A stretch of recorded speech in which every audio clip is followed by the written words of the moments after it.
there's something fishy going on here. Check this out. See the speedometer? Maybe it's dark in here. 110 and a Z28. Shouldn't it be a 150? So this is a legit Z28. Come to find out, if the car did not come from the factory with Z-rated tires capable of reaching 150 miles per hour, they just went ahead and put a speedometer that was lower. Huh, this car taught me something.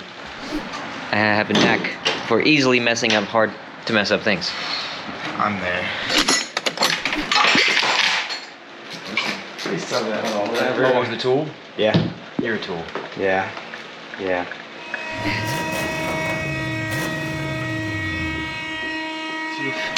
Found a nut. Did you? Yeah, there's a nut. Oh. You got me. Stupid hose again. Dumb hose? Oh, my. Okay. Boy, do I hope we find it. Yeah. Yeah. Oh, there it is. So there. Oh, it's right here. That's what it's supposed to look like.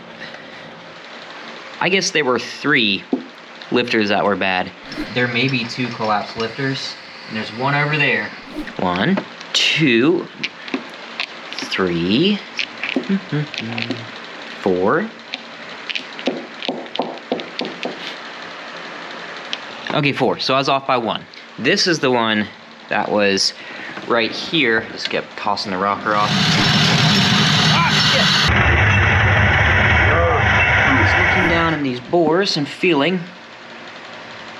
Just a little junk from it sitting, but nothing, no kind of corrosion, because it does obviously have water in it. This milkiness is not actually from like a head gasket issue. I think it's because it was trying to burn all that water from the last video, remember? Had the lifters soaking, 2 weeks probably at this point.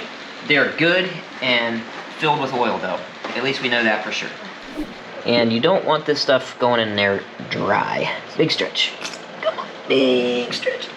Here we go. So these go in like this, like that. It keeps them from spinning, which, you know, is always good. Ow, get in there. Just like that. The oil passage here, some people say the hole should ideally face where the pressure's coming from. Then there is an entire camp of people who says, no, it doesn't matter. I guess you just have to pick which side you believe. In theory, it should get oil no matter what. I'm just gonna toss them in there. Waste not, want not.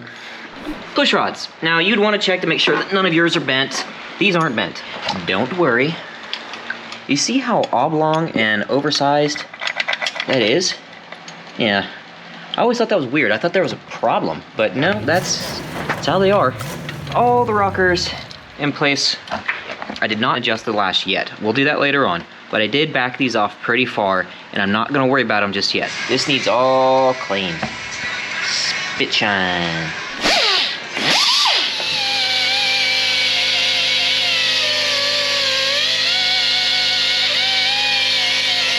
We just need to do the same to the mating surface here on the intake. You'll get all of this RTV that's left over. That's not factory RTV. Someone's been in here before. It's getting dark out thanks to daylight savings time, so I'm gonna call it a night. Come back tomorrow after work.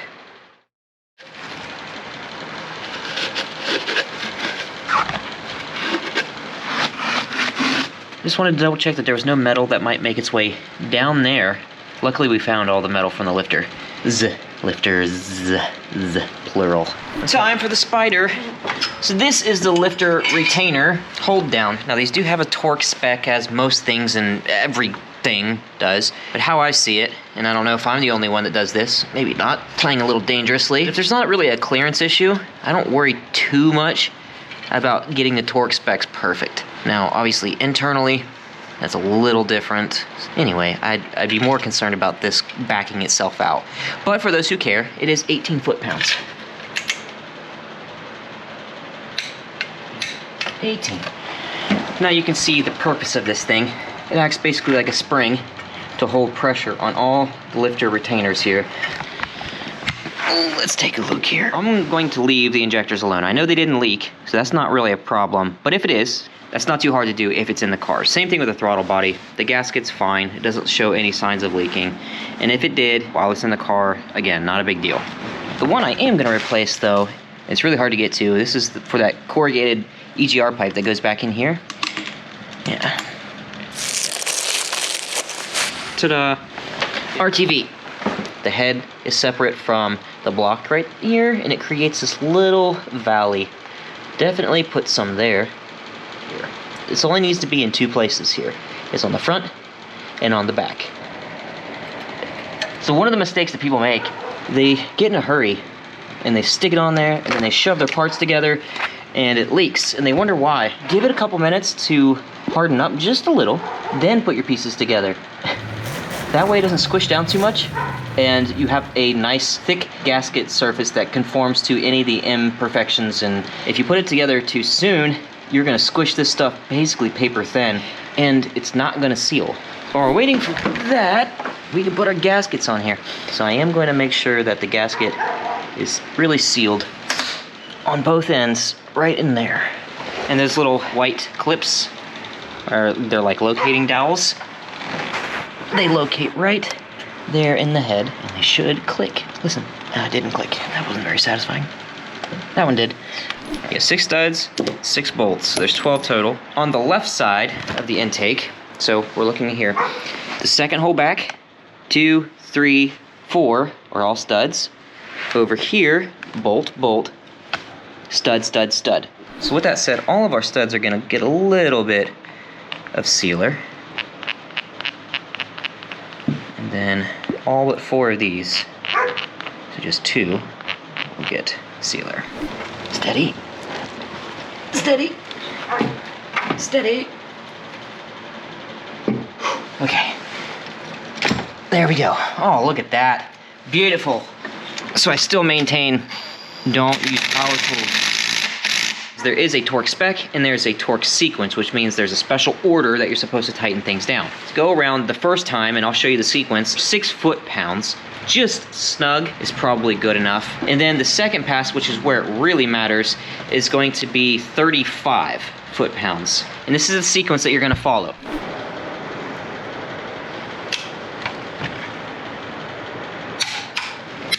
So that took a little bit of finagling. The next will be hooking everything back up. All right, I have basically everything buttoned up, minus, a couple things here and there, and a couple vacuum lines. But now we need to turn our attention to the valve lash. People can complicate this all they want, but really all valve lash is this. Let's just picture that this is the push rod. Lash is this. The spinning is not lash. So when they tell you, or you see somebody that tells you, set lash, go until it doesn't spin, or just before it doesn't spin, and then back it up. This is lash. So once it stops doing that, you've set it at 0 lash. Oh, I'm sure I'm really making fans with everybody and their uncle by saying what I did, but really, it doesn't have to be that complicated. When you do running mates, yeah, it speeds it up, finding which one's on the base circle of the cam. Yeah, I know that. I get it. Let's just keep this simple. And it's kind of foolproof. If you set it on the loose side, the worst thing that can happen is, maybe it throws a rocker if it's really, really, really loose, but, well, we're making sure it's not really, really loose. The worst thing that's gonna happen is it's gonna tick. But I also want the lifters to pump up, so I can't get a good reading of valve lash and preload anyway. So I'm going to roll it over and make sure all the lifters pump up, which reminds me I'm gonna check the oil. Let's check the oil.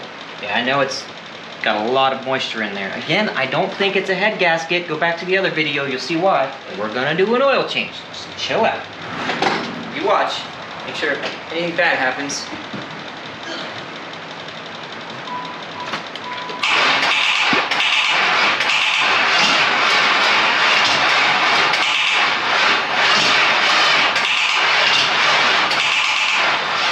All right, now I'm gonna hook the coil back up and see if we can actually get this thing to fire. It's gonna run like complete garbage if it does run.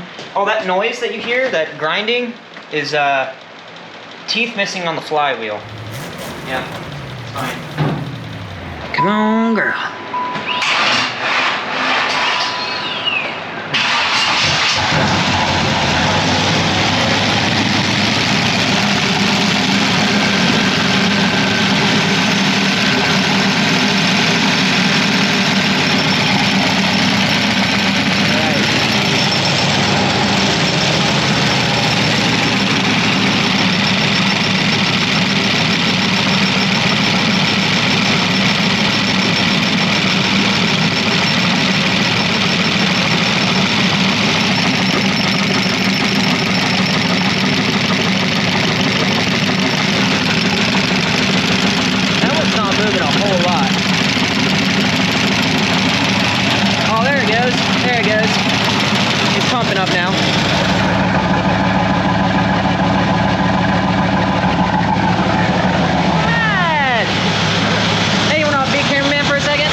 Ta-da! Just dirty oil. Sweet. I don't see any leaks either. I mean, Other than the obvious. other than that. But other than that,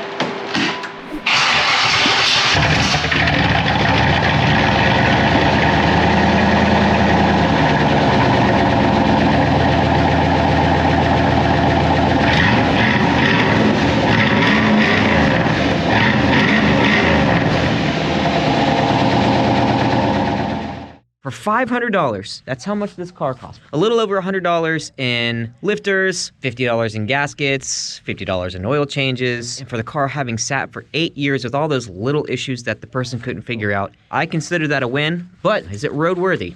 I don't know. We'll find that out next time. If you don't want to miss the next video or anything else that we get into, then subscribe to the channel, and I'll see you in the next video. Bye.